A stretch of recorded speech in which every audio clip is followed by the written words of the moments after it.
Hello and welcome everyone. मैं सुनील शर्मा आप सभी का स्वागत करता हूं हमारे सेकंड चैनल द ऑनलाइन गुरु राजस्थान में। जैसा कि आप सभी हमारे जितने भी सुजस के एडिशन थे वो देख रहे थे द ऑनलाइन गुरु पे, अब हम क्या कर रहे हैं उसे शिफ्ट कर दे रहे हैं द ऑनलाइन गुरु राजस्थान पे। तो जो हमारा मेन चैनल है द ऑनलाइन गुरु वो डेडिकेटेड रहेगा आरएमएस, आरआईएमसी और ऑल इंडिया सैनिक स्कूल एंट्रेंस एग्जाम से रिलेटेड। और जो राजस्थान वाला हमारा चैनल है इसे मैं डेडिकेट करना चाहूँगा राजस्थान के कॉम्पिटिटिव एग्ज़ाम्स के लिए। तो मैं आप सभी से यही गुजारिश करूँगा कि जो सपोर्ट आपने हमारे मेन चैनल द ऑनलाइन गुरु को दिया, सेम सपोर्ट आप हमारे साथ बरकरार रखें ताकि आपके लिए रेगुलर हम और भी अच्छे वीडियोस ला सकें। तो चलिए स्टार्ट करते हैं राजस्थान सुजस के जुलाई एडिशन को। और जुलाई एडिशन ऑलरेडी आपने पार्ट 1 देख लिया है।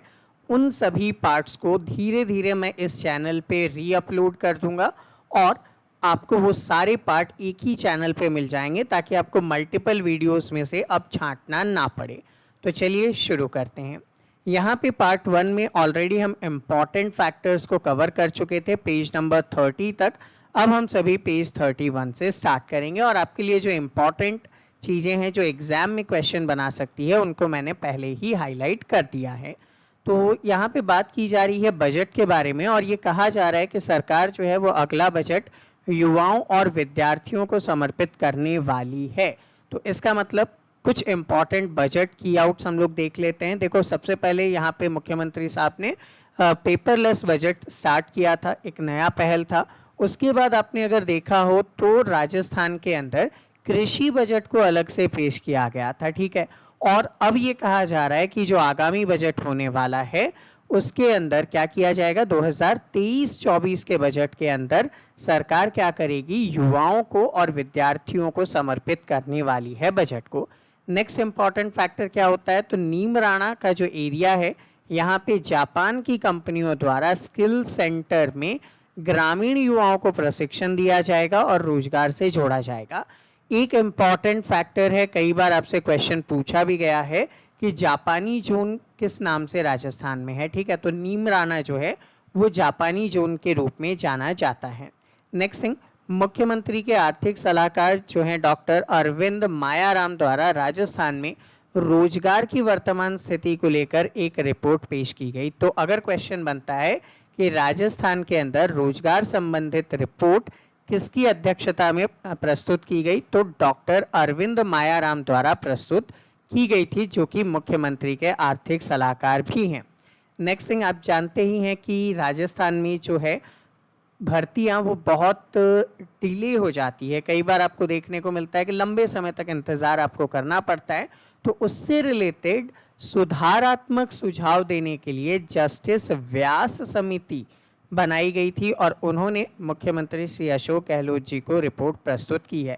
तो एक ये इम्पॉर्टेंट मुद्दा बन सकता है, जब युवाओं से संबंधित बजट होगा तो वहाँ पे ये क्वेश्चन जरूर आना चाहिए कि कौन सी समिति यहाँ पे बनाई गई थी ताकि भर्ती परीक्षाओं से संबंधित सुधारात्मक सुझाव दिए जा सकें। तो आपका आंसर हो जाएगा जस्टिस व्यास समिति। नेक्स्ट यहाँ पे और इम्पॉर्टेंट फैक्टर्स पे चलते हैं जो एग्जाम में क्वेश्चन बनाएंगे। तो यहाँ पे खेल से रिलेटेड संबंधित हैं। प्रदेश में 11 नए खेल स्टेडियम के लिए 16.50 करोड़ रुपए की जो राशि है वो स्वीकृत की गई है। यहाँ पे ये क्वेश्चन नहीं बनता कि कितने रुपए स्वीकृत किए गए हैं, आपके लिए इम्पॉर्टेंट ये रहेगा कि किन किन स्थानों पे किए गए हैं। तो ये जो स्थान है ये गिरवा जो कि उदयपुर में आता है, केरू जोधपुर में आता है, हिंडौन करौली में आता है, धौंध सीकर में है, परबतसर नागौर में है, परसरामपुरा झुंझुनू में है, बानसूर अलवर में है, रूपवास भरतपुर में है, उज्जैन भरतपुर में है, तारानगर चूरू में है और बगरू जयपुर में है। यहाँ पे नए खेल स्टेडियमों का निर्माण किया जाएगा। कितने स्टेडियम होंगे, तो यहाँ पे 11 नए खेल स्टेडियम बनाए जाएंगे। स्टेडियम के निर्माण का जो कार्य होगा वो कौन करेगा, तो ये इम्पॉर्टेंट क्वेश्चन है। जैसा कि आप सभी को मैं बता देना चाहूँगा कि अक्टूबर एंड तक में RAS 2020 2 की वैकेंसी अनाउंस हो सकती है। तो आप सभी के लिए ये सेशंस इम्पॉर्टेंट रहने वाले हैं।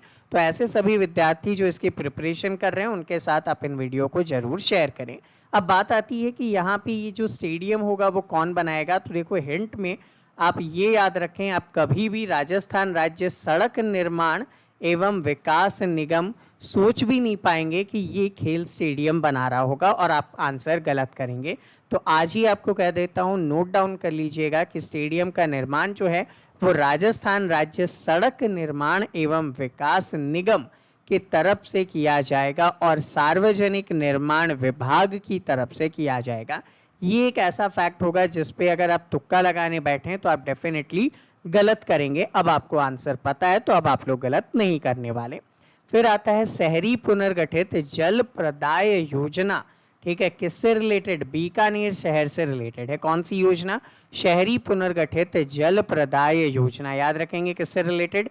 बीकानेर शहर से रिलेटेड है। आसपास के 32 गांवों को पेयजल सुविधा उपलब्ध करवाने के लिए इस योजना का काम किया जा रहा है। चूंकि आप सभी जानते हैं आरएएस में एक बार पहले भी क्वेश्चन आ चुका है कि राजस्थान जो है वो देश का 10% भूभाग रखता है, राउंड ऑफ में 10.41% भूभाग रखता है, जबकि सतही जल का सिर्फ 1% राजस्थान में उपलब्ध है। और ये क्वेश्चन आ चुका है और इसी से रिलेटेड आपके क्वेश्चन आया था आरएएस में, जहाँ पे बात की गई थी कि नलकूपों से सबसे ज़्यादा सिंचाई होती है। ठीक है, तो राजस्थान में नलकूपों से सबसे ज़्यादा सिंचाई की जाती है। ठीक है, कहाँ पे? तो पूर्वी राजस्थान के अंदर की जाती है, ये याद रखेंगे। सेम एज शहरी क्षेत्र में रोजगार देने के लिए इंदिरा गांधी शहरी रोजगार गारंटी योजना को यहाँ पे बढ़ावा दिया गया। मनरेगा में 25 दिन अतिरिक्त किए गए। इन दोनों पे ही आगे डिटेल्स में हम पढ़ने वाले हैं क्योंकि एक कंप्लीट एनालिसिस उस पर उपलब्ध है। नेक्स्ट, महाराणा प्रताप पुरस्कार इंपॉर्टेंट होगा और गुरु वशिष्ठ पुरस्कार के जो विजेता हैं उनको अब 5-5 लाख रुपए पुरस्कृत किए जाएंगे। ठीक है, पहले ये राशि बहुत कम हुआ करती थी, इसे बढ़ा दिया गया है।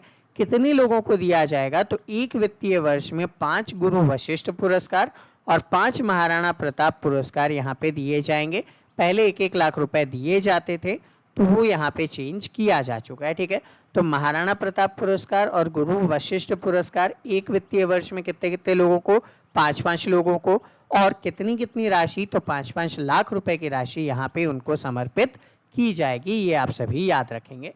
अब जो गुरु वशिष्ठ पुरस्कार है ये 1985-86 में स्टार्ट की गई थी और अब तक कुल 40 खेल प्रशिक्षकों को, याद रखें ये जो ट्रेनर, कोच, गाइड होते हैं ना, उनके लिए ये स्कीम है वशिष्ठ पुरस्कार। ठीक है, तो कुल 40 खेल प्रशिक्षकों की यह पुरस्कार दिया जा चुका है, जबकि महाराणा प्रताप पुरस्कार जो है 82-83 में स्टार्ट की गई थी और लगभग 170 उत्कृष्ट खिलाड़ियों को इससे पुरस्कृत किया जा चुका है। तो ये दोनों ही फैक्ट ऊपर वाले लाइन के साथ आप मैच कर लेंगे, हेल्प करेगा। नगरीय क्षेत्र में घनी आबादी में बसे हुए पुराने मकानों को 501 रुपये में पट्टा देने के लिए संशोधन किया गया। किस धारा में? 69A के अंदर संशोधन और शिथिलन किया गया। लिख के रख लीजिए। अभी जो रिसेंटली वैकेंसी निकली है रेवेन्यू ऑफिसर की और एग्जीक्यूटिव ऑफिसर्स की, जो कि आरपीएससी करवा रहा है, वहां पे नगर निकाय से संबंधित 40 नंबर का पार्ट है जहां पे इससे रिलेटेड क्वेश्चन पूछे जाएंगे। तो रीसेंट एग्जाम्पल है 69A में संशोधन किया गया, उसमें शिथिलता लाई गई है, तो ये क्वेश्चन वहां पे जरूर आने वाला है और आप नोट डाउन इसे कर लेंगे। नेक्स्ट इंपॉर्टेंट फैक्टर की तरफ चलते हैं। संगीत को यहाँ पे विशिष्ट महत्व दिया गया है। तो राजस्थान सरकार संगीत कला के उत्थान के लिए प्रयत्नशील है। यहाँ पे 2022 के बजट में नवीन राजकीय कन्या महाविद्यालय गनगौरी बाजार जयपुर में स्नातक स्तर पर संगीत को ऐच्छिक विषय के रूप में सम्मिलित किया गया। तो राजस्थान में ऐच्छिक विषय के रूप में संगीत को कहाँ सम्मिलित किया गया? तो गनगौरी बाजार के जो स्कूल है, महाविद्यालय है, राजकीय कन्या महाविद्यालय है, वहाँ इसे सबसे पहले स्टार्ट किया गया। ये आपके लिए इम्पॉर्टेंट हो जाएगा। नेक्स्ट बढ़ते हैं। यहाँ पे एजुकेशन से रिलेटेड चीज़ें यहाँ पे बताई जा रही है और सिरोही जिले से रिलेटेड यहाँ पे लैम्पलाइट रखा गया है। तो राजकीय विद्यालयों में अंग्रेजी माध्यम का वातावरण देने के लिए महात्मा गांधी की 150वीं जयंती पे महात्मा गांधी राजकीय विद्यालय अंग्रेजी माध्यम शुरू किए गए। आप सभी जानते हैं क्लास 1 से 12th तक के लिए है, को एजुकेशनल स्कूल होगा यहाँ पे। और ये 2019 के जून के स्टार्ट में इसे स्टार्ट किया गया था। और क्या टारगेट रखा गया था, प्रत्येक जिला मुख्यालय पे एक एक महात्मा गांधी राजकीय विद्यालय स्थापित करेंगे। और इस तरह कुल 33 विद्यालयों की शुरुआत 2019 में की गई थी और अब इन्हें और आगे बढ़ाया गया। तो अब यहाँ पे सिरोही का जो पर्टिकुलर स्कूल है उसकी उपलब्धता यहाँ पे दी गई है और पर्टिकुलर एक स्कूल की उपलब्धता आपसे नहीं पूछी जाएगी। तो बस ये याद रखें, महात्मा गांधी राजकीय विद्यालय जो है वो महात्मा गांधी की 150वीं जयंती पे शुरू की गई, क्लास 1 से 12th के लिए होगा, इंग्लिश मीडियम होगा, को एजुकेशनल स्कूल होगा और जून 2019 में इसे स्टार्ट किया गया था। नेक्स्ट यहाँ पे बात की जा रही है एजुकेशन सिटी के रूप में अजमेर को यहाँ पे लैमलाइट किया जा रहा है। और यहाँ पे देश के शैक्षिक क्षितिज के अंदर मेयो कॉलेज, राष्ट्रीय मिलिट्री स्कूल, राजकीय महाविद्यालय, डीएवी इत्यादि मौजूद हैं जो कि अपने आप में बहुत बड़ा नाम रखते हैं। सबसे पहले आता है सन 1956 के अंदर राजस्थान में जब विलय हुआ था तो अजमेर एक ऐसा पहला राज्य था जहां पे अनिवार्य शिक्षा का कानून लागू था। क्वेश्चन बनता है कि राजस्थान में विलय से पहले कौन सा ऐसी रियासत थी या ठिकाना था जहां पे अनिवार्य शिक्षा का कानून लागू था, तो आंसर क्या हो जाएगा, अजमेर हो जाएगा। अब अजमेर के एजुकेशन में जो डेवलपमेंट है वो कहाँ से देखने को मिलता है, तो सम्राट पृथ्वीराज चौहान राजकीय महाविद्यालय से यहाँ पे स्टार्ट किया गया जो देश के सबसे पुराने कॉलेजेस में से एक है और मुझे भी यहाँ पे अध्ययन करने का गौरव प्राप्त हुआ है। ठीक है, तो इसकी स्थापना 1836 में ईस्ट इंडिया कंपनी ने एक पब्लिक स्कूल के रूप में किया था। आगे फर्दर डेवलपमेंट किया जाने लगा और वर्तमान में ये महर्षि दयानंद सरस्वती विश्वविद्यालय से संबंध रखता है। सेकंड आता है मेयो कॉलेज, देश के सबसे पुराने पब्लिक बोर्डिंग स्कूल में शामिल है। 1875 में स्थापना हुई थी। सबसे पहले एक प्राचार्य थे जो थे सर ओलिवर सेंट जॉन, आप सिर्फ सेंट जोन याद रखेंगे हो जाएगा। और एक विद्यार्थी थे जो अलवर के महाराजा मंगल सिंह थे, उनसे इसकी शुरुआत की गई थी और इसी के साथ अब यहाँ पे गर्ल्स कॉलेज भी है। रीजनल इंस्टीट्यूट ऑफ एजुकेशनल राई जो है वो केंद्र सरकार ने देश में शिक्षा को बढ़ावा देने के लिए 61 में national council of educational research and training की स्थापना की थी और उसी के तहत किन किन जगहों पे, अजमेर, भोपाल, भुवनेश्वर, मैसूर के अंदर इनकी स्थापना की गई थी। ठीक है, जो यहाँ पे रीजनल सेंटर के रूप में काम करते हैं। तो अजमेर उनमें से एक है जो कि उत्तर भारत के शैक्षणिक संस्थान के रूप में यहाँ पे वर्तमान में कार्यरत है। नेक्स्ट आता है आरएमएस या राष्ट्रीय मिलिट्री स्कूल। देश में सिर्फ 5 राष्ट्रीय मिलिट्री स्कूल हैं। ये 5 कौन कौन से हैं, तो पहला अजमेर में हो जाता है, दूसरा शिमला के चैल में है, तीसरा धौलपुर जो कि राजस्थान में है, चौथा और पांचवा बेंगलुरु और बेलगाम कर्नाटका में स्थित है। ये जो स्कूल था 1930 में king George royal Indian military school के रूप में स्थापित किया गया था और यहाँ पे पहले जो आर्म्ड फोर्सेस बैकग्राउंड के बच्चे हैं उन्हें लिया जाता था, बट वर्तमान में एंट्रेंस एग्जामिनेशन जिसको कि कॉमन एंट्रेंस टेस्ट कहा जाता है, RMSCT कहा जाता है, उसके थ्रू यहाँ पे एंट्रेंस दिया जाता है क्लास 6 और क्लास 9 में। और आप सभी जो हमारे प्रीवियस चैनल द ऑनलाइन गुरु से जुड़े हैं उन सभी को पता है कि इनमें हमारे तरफ से ऑनलाइन क्लासेस भी दी जाती है और बहुत सारे सिलेक्शंस भी हैं हमारे, जो हम समय समय पे अपने चैनल पे उनका इंट्रोडक्शन करवा चुके हैं। तो अगर आपका कोई भी रिलेटिव हो जिनके बच्चे RMS से रिलेटेड प्रिपरेशन करना चाहते हैं तो आप द ऑनलाइन गुरु के बारे में उन्हें अवश्य बताएं। और ये जो चैनल है द ऑनलाइन गुरु राजस्थान, ये रिलेटेड रहेगा राजस्थान गवर्नमेंट के एग्जाम्स के लिए और स्पेशली हिंदी मीडियम के छात्रों के लिए। नेक्स्ट केंद्रीय विद्यालय वगैरह यहाँ पे उपलब्ध हैं।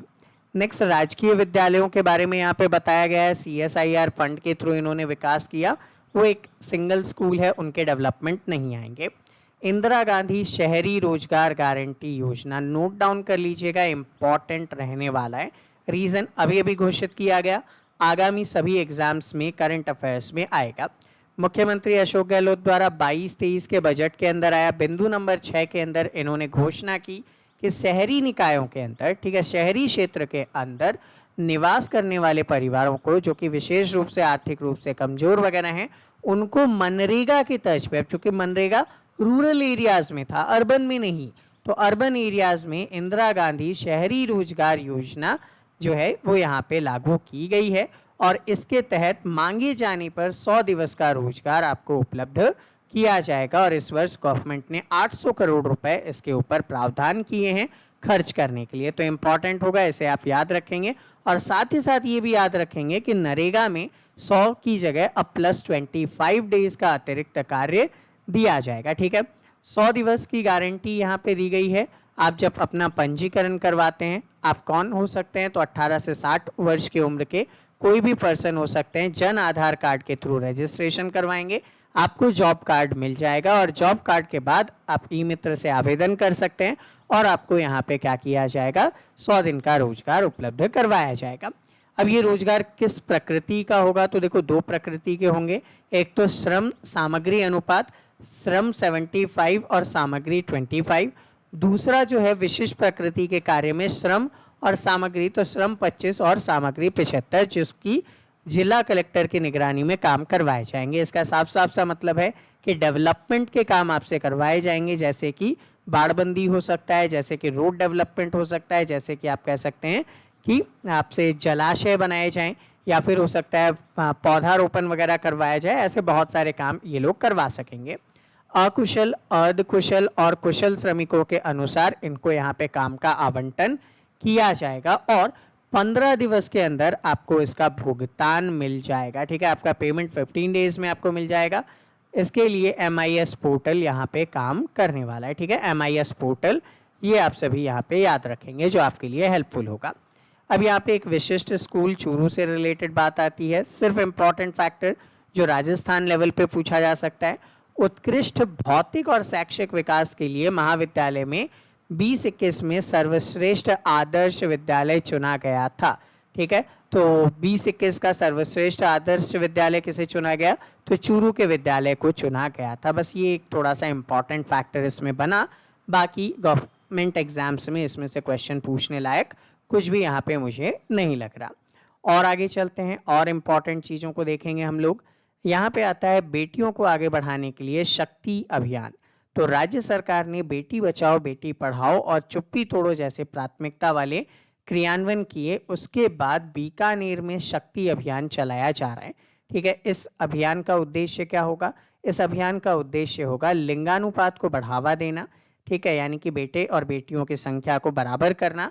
बेटी जन्म को यहाँ पे उत्सव की तरह पे मनाएंगे। बीकानेर को एनीमिया मुक्त करेंगे। गुड टच, बैड टच और महामारी से रिलेटेड स्वच्छता प्रबंधन की जागरूकता से रिलेटेड अभियान यहाँ पे चलाया जाएगा। तो शक्ति अभियान कहाँ से स्टार्ट हो रहा है, बीकानेर से स्टार्ट हो रहा है, ये आप लोग यहाँ पे याद रखेंगे। साथ ही साथ चूँकि यहाँ पे जो है धात्री माताएं हैं, जो प्रेग्नेंट लेडीज़ हैं और जो न्यू बर्थ मदर्स हैं, उनके लिए यहाँ पे क्या किया जाएगा, पौष्टिकता उपलब्ध हो, इसलिए सैजनी की फली का पौधा यहाँ पे वितरित किया जाएगा। ठीक है, तो सैजनी की फली यहाँ पे इनको वितरित की जाएगी मिशन शक्ति में। ये थोड़ा सा आपके लिए इम्पॉर्टेंट होगा। मिशन शक्ति की तरफ से इलेक्ट्रॉनिक मैगजीन भी पब्लिश की जाती है और ये जो मैगजीन है ये यहाँ पे इम्पॉर्टेंट है, तो याद रखेंगे। ई मैगजीन, शक्ति ई मैगजीन किससे रिलेटेड, मिशन शक्ति, बीकानेर से इसका रिलेशन है।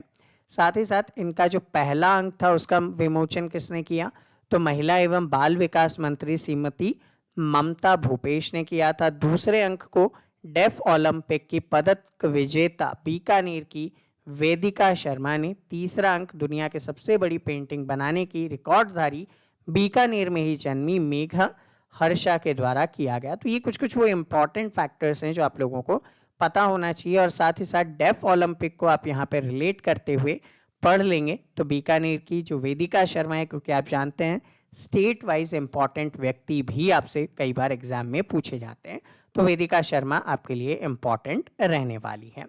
तो ये सारी चीज़ें मिशन शक्ति से रिलेटेड होगा।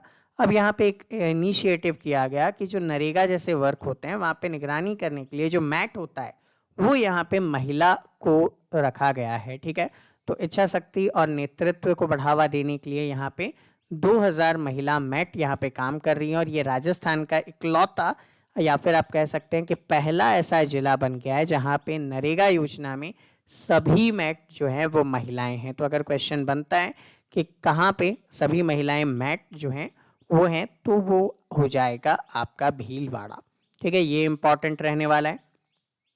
नेक्स्ट हम लोग आगे बढ़ते हैं ओडीएफ प्लस कार्यक्रम। ओडीएफ और ओडीएफ प्लस क्या था? ओडीएफ का मतलब था ओपन डिफेक्शन फ्री, यानी कि खुले में शौच मुक्त करना, जबकि ओडीएफ प्लस का मतलब था कि वो जो शौचालय आपने बनाए उनमें पानी का कनेक्शन भी उपलब्ध हो और सीवर कनेक्शन भी उपलब्ध हो। तो ओडीएफ प्लस के दूसरे चरण में 68 गांवों को यहाँ पे चिन्हित किया गया है। इनमें खैरोना पंचायत जिले की पहली मॉडल ओडीएफ प्लस ग्राम पंचायत होने का गौरव प्राप्त हुआ। तो खैरोना पंचायत पहली ओडीएफ, ठीक है, ये इंपॉर्टेंट हो जाएगा। खैरोना पंचायत जिले की पहली मॉडल ओडीएफ प्लस ग्राम पंचायत के रूप में सामने आती है, ये इंपॉर्टेंट रहेगा, इसे आप याद रखेंगे। अब पाली के कई क्षेत्रों में जहाँ पे जल भराव होता है उसका ये लोग उपयोग कर रहे हैं, उससे संबंधित जानकारी है। नेक्स्ट इंपॉर्टेंट आता है मदर मिल्क बैंक। राजकीय अस्पताल कहाँ पे? 12 के अंदर मदर मिल्क बैंक स्थापित किया गया, नवजात शिशुओं के लिए उपयोगी होगा। ऐसी माताएं जो दुग्ध स्रावित नहीं कर पा रही हैं उनके लिए ये हेल्प करने वाला है, क्योंकि इसमें क्या होता है, जो महिलाएं हैं जो यहाँ पे क्या करती है, दूध को डोनेट करती हैं, उनको यहाँ पे प्रोसेस किया जाता है और ज़रूरतमंद बच्चों तक उपलब्ध करवाया जाता है ताकि वो बीमारी रहित रह सकें। अब ये जो दुग्ध होगा ये बीमारी रहित दुग्ध उपलब्ध करेंगे, पौष्टिकता देगा। और इसके लिए जब आप डोनर बनते हैं, जब आप डोनेट करते हैं मिल्क को, तो यहाँ पे कुछ टेस्ट किए जाते हैं जिनके अंदर HIV, हेपेटाइटिस और VDRL जैसे टेस्ट सम्मिलित हैं, ताकि जो दुग्ध हो वो पौष्टिक हो, साथ ही साथ बीमारी रहित हो, ताकि जिस बच्चे को ये डोनेट किया जा रहा है वो भी यहाँ पे हेल्दी बना रहे। इसको -18 से -22 डिग्री के टेम्परेचर पे 72 घंटों तक सुरक्षित रखा जा सकता है। पाश्चराइज्ड जब इसे कर दिया जाए तो इसे 6 महीने तक डीप फ्रीजर में -सेल्सियस में रखे जाने की कैपेसिटी है और उसके बाद आप 72 घंटे तक आइस फ्रीज में इसे ट्रैवल करवा सकते हैं। तो एक प्लेस से दूसरे प्लेस तक आप ट्रैवल करवा सकते हैं। आंचल मिल्क बैंक को सर्वश्रेष्ठ कम्युनिटी मिल्क बैंकिंग के लिए राज्य स्तर पर अवार्ड मिल चुका है। मदर मिल्क बैंक में मई 22 तक 4641 दुग्धदाताओं ने 9,56,099 यूनिट दुग्ध एकत्रित किए। अब ये डेटा इंपॉर्टेंट नहीं है, बस ये है कि इसे सर्वश्रेष्ठ चुना गया था, तो आंचल मदर मिल्क बैंक आपके लिए इम्पॉर्टेंट हो जाएगा। अब यहाँ पे जोधपुर से रिलेटेड इंफॉर्मेशन दी गई है और बहुत सारी स्कीम्स के बारे में बताई गई है, तो इसको जोधपुर से हटाते हुए हम राजस्थान लेवल पे कवर करेंगे। कैसे करेंगे? तो देखो, एक तो फ्री में साइकिल वितरण की स्कीम है स्टेट गवर्नमेंट की। किनको मिलता है? क्लास 9th में पढ़ रही कन्याओं को मिलता है जो कि गवर्नमेंट स्कूल के अंदर हैं। ठीक, अब जोधपुर का डेटा आप छोड़ दो। ठीक है, अब गार्गी प्राइस, तो गार्गी प्राइस 3,000 रुपये दिए जाते हैं, 2 इंस्टॉलमेंट के अंदर दिए जाते हैं, गर्ल स्टूडेंट को दिए जाते हैं, चाहे वो गवर्नमेंट से हो चाहे वो प्राइवेट स्कूल से हो, और 75% से ज़्यादा अटेंड किए हों उन्होंने क्लास 10th के अंदर। अब जोधपुर रिलेटेड डेटा हम छोड़ देंगे। बालिका प्रोत्साहन स्कीम, तो लमसम 5,000 रुपये प्रोवाइड किए जाएंगे। किसको दिए जाएंगे? गर्ल स्टूडेंट को दिए जाएंगे, चाहे वो गवर्नमेंट की हो चाहे वो प्राइवेट स्कूल की हो। और उन्होंने क्या किया होना चाहिए? 12th के अंदर 75% 75% से ज़्यादा मार्क्स लिए हों। सेम एज चीफ मिनिस्टर की हमारी बेटी स्कीम, ऐसी जो कि रेगुलरली क्लास 10th में पढ़ रही है गवर्नमेंट स्कूल में, फर्स्ट सेकंड पोजीशन लेकर आती है डिस्ट्रिक्ट के अंदर और फर्स्ट प्लेस लाती है, चाहे वो BPL फैमिली से हो या मिनिमम 75% मार्क्स लाती है और वो अनाथ बालिका हो, फर्स्ट पोजीशन लाती है अपने डिस्ट्रिक्ट में 75% के साथ। तो लमसम 15,000 रुपये दिए जाएंगे क्लास 11th के लिए, और 12th के लिए स्टेट गवर्नमेंट देगी ताकि वो अपना टेक्स्ट बुक, स्टेशनरी, यूनिफॉर्म वगैरह का खर्चा उठा सके। और 1 लाख रुपए प्रिपरेशन के लिए दिया जाएगा किसी भी कॉम्पिटिटिव एग्जाम के लिए, जिसमें उसे कोचिंग, हॉस्टल फीस वगैरह उपलब्ध करवाए जाएंगे आफ्टर क्लास 12th। ठीक है, तो 25,000 रुपये अप टू पोस्ट ग्रेजुएशन दिए जाएंगे, 2 लाख रुपए दिए जाएंगे कॉम्पिटेटिव एग्जाम्स के प्रिपरेशन के लिए उसके बाद। तो ये एक बहुत इम्पॉर्टेंट है हमारी बेटी स्कीम। फिर आता है इंस्पायर अवार्ड। ये जो अवार्ड है ये इनोवेशन थिंकिंग स्टूडेंट को दिया जाए क्लास 6 से 10th के लिए, जो 10 से 15 साल के यहाँ पे होंगे। कितनी राशि दी जाएगी? 10,000 रुपये दी जाएगी। ऑनलाइन अप्लाई करना है और उसके बाद इनका सिलेक्शन किया जाता है।